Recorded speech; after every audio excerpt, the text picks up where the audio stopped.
तो DElEd third semester maths में हमने लास्ट वीडियो में एक टॉपिक स्टार्ट किया था, साधारण ब्याज। आप सभी ने देखा है प्यारे साथियों। उसमें हम लोग लगभग टॉपिक कंप्लीट कर चुके हैं, बस एक छोटा सा एक टाइप है उसको हम यहाँ पर सीख लेते हैं, इसके बाद आपका ये टॉपिक कंप्लीट हो जाएगा।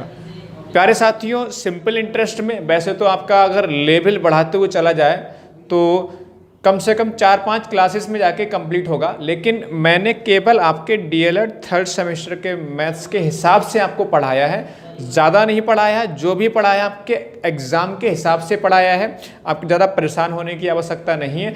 आज की ये भी वीडियो देख लीजिएगा, इसके बाद आप किसी भी बुक से, जो भी आपके पास गैस पेपर है, बुक है, उससे क्वेश्चन लगा लीजिएगा, आपको दिक्कत नहीं आएगी। तो आज हम लोग क्या सीखने वाले हैं, कुछ गुने वाले सवाल होते हैं, आपसे एग्ज़ाम में पूछे जा सकते हैं, तो उनको हम लोग सीख लेते हैं, फिर आपका ये टॉपिक आपके हिसाब से कंप्लीट हो जाएगा। तो सवाल लेते हैं, सवाल से समझते हुए चलते हैं। जैसे मैंने पहले कोई सवाल लिखा, कोई धनराशि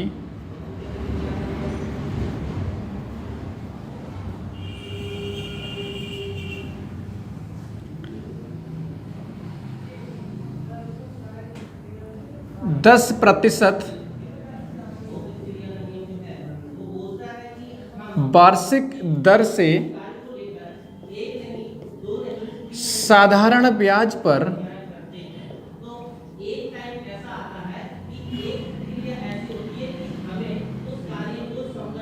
कितने समय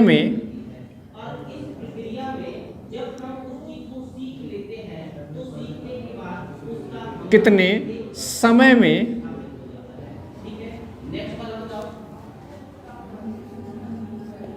चार गुनी हो जाएगी।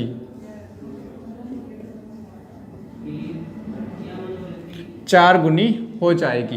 तो ये सवाल है, बहुत आसानी से हम लोग कर सकते हैं। सवाल को समझने का प्रयास करिएगा। सवाल क्या है, कोई धनराशि 10% वार्षिक दर से साधारण ब्याज पर कितने समय में 2 गुनी हो जाएगी, इसका मतलब हमसे समय पूछा गया है। अब दिक्कत यह है प्यारे साथियों, इस सवाल में हमारे पास फॉर्मूला होता है SI बराबर PRT अपॉन कितना 100, मतलब साधारण ब्याज बराबर मूलधन गुणा दर गुणा समय बटे क्या होता है, 100 होता है। यहाँ पर ब्याज भी नहीं दे रखा, हमें मूलधन भी नहीं दे रखा, केवल दर दे रखा है और आपसे समय पूछा गया है। तो ऐसे सवालों में हमें कुछ ना कुछ मूलधन मानना पड़ेगा। तो मान लीजिए मैंने बोला, माना मूलधन हमने 100 रुपये मान लिया। कितना मान लिया? 100 रुपये मान लिया। अब कह रहे हैं कोई धनराशि 10% वार्षिक दर से साधारण ब्याज पर कितने समय में कितने गुने हो जा रही है, 4 गुनी। अगर हमने मूलधन 100 माना है तो आपका मिश्र धन कितना हो जाएगा, 100 गुणे 4, क्योंकि 4 गुना हो जाएगा, मतलब 400 रुपये आपका मिश्र धन हो जाएगा। बात को समझ आ रही है? 100 मूलधन माना तो 400 आपका मिश्रधन हो जाएगा। अब 400 अगर मिश्रधन हो गया तो आपका साधारण ब्याज कितना होगा?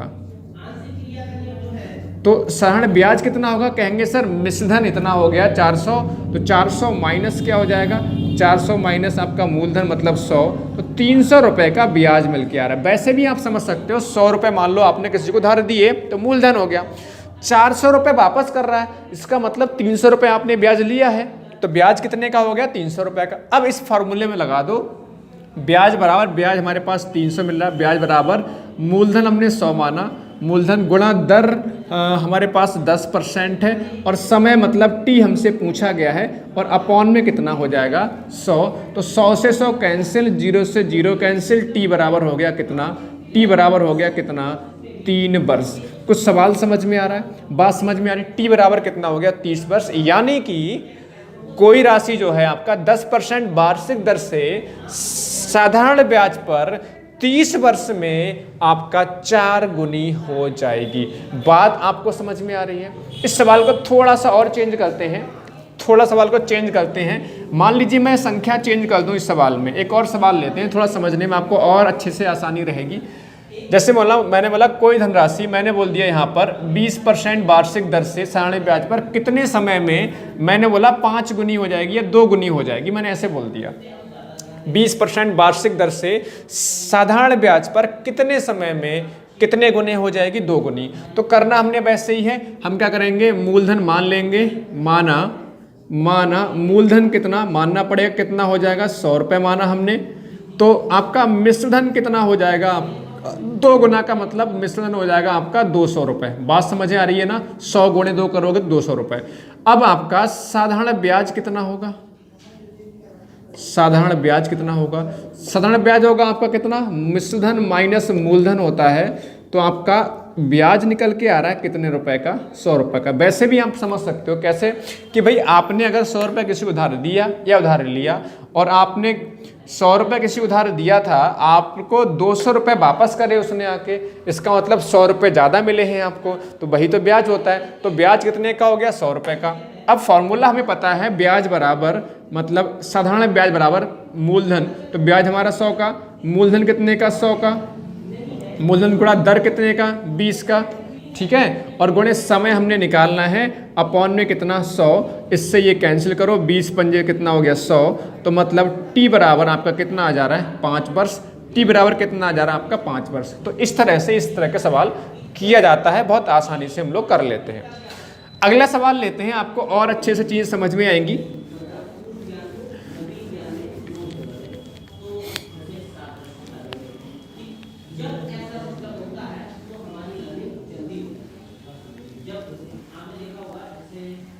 देखिए ध्यान से,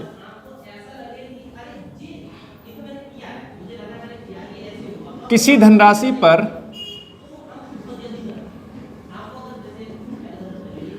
किसी धनराशि पर 5% वार्षिक साधारण ब्याज पर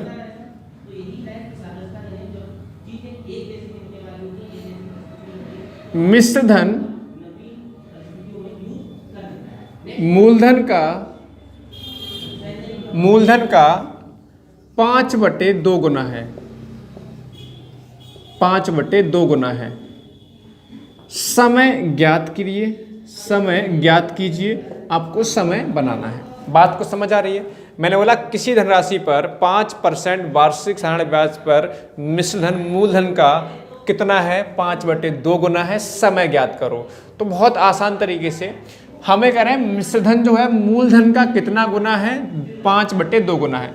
तो यहाँ पे समझिए बहुत आसान है, आप माना मूलधन कितना मान लोगे, मूलधन आप मानोगे 100 रुपये, तो मिश्रधन कितना हो जाएगा, 100 का कितना गुना, 5/2 गुना, मतलब आपका 50, और 50 पंजे कितना 250, मतलब आपका मूलधन 100 रुपये, मिश्रधन कितना हो गया 250। तो यहाँ पर आपका साधारण ब्याज कितना निकल के आएगा, साधारण ब्याज कितना निकल के आएगा, 250 में से कितना घटाओगे आप, 100 घटाओगे, तो आपका साधारण ब्याज कितना रुपये निकल के आ रहा है, 150 रुपये निकल के आ रहा है। अब ब्याज बराबर आपको पता है कि ब्याज बराबर फॉर्मूला होता है, ब्याज बराबर मूलधन हमने माना है 100 गुणा दर हमारे पास 5%, समय निकालना है, अपॉन में कितना 100, ये कैंसिल हो गया, 5 से कैंसिल करो, 5 तियां 15, तो टी कितना निकल के आ रहा है, टी यहाँ से निकल के आ रहा है 30 वर्ष, 30 वर्ष। बताओ सवाल समझ में आ रहा है। तो इस तरह से कभी भी आपका घुमा फिरा के सवाल पूछे तो डरने की आवश्यकता नहीं है, आसानी से सवाल आप कर जाओगे।